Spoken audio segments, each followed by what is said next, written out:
The axilla is a pyramidal region between the upper thoracic wall and the arm where major nerves and vessels supplying and draining the upper limb pass through.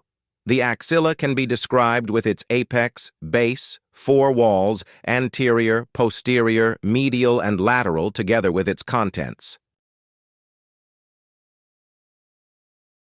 The apex of the axilla is the small region between the first rib, the clavicle, and the scapula, where major nerves and vessels pass to enter the upper limb. The apex is continued into the root of the neck.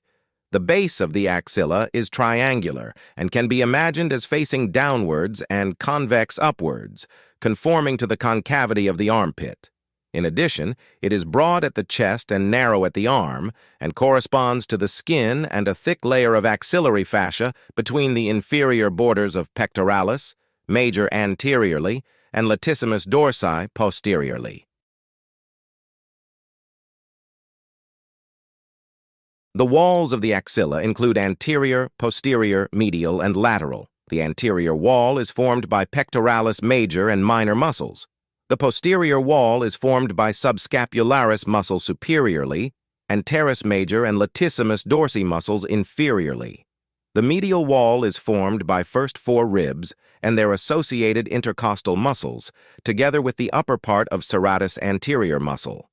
The lateral wall is narrow and formed by the convergence of the anterior and posterior walls laterally and consists of the humeral intertubercular sulcus. The contents of the axilla are 1. The axillary artery, 2. The axillary vein, 3. The infraclavicular part of the brachial plexus, 4. The axillary lymph nodes, 5. Fat and loose areolar tissue, 6. The axillary tail of breast.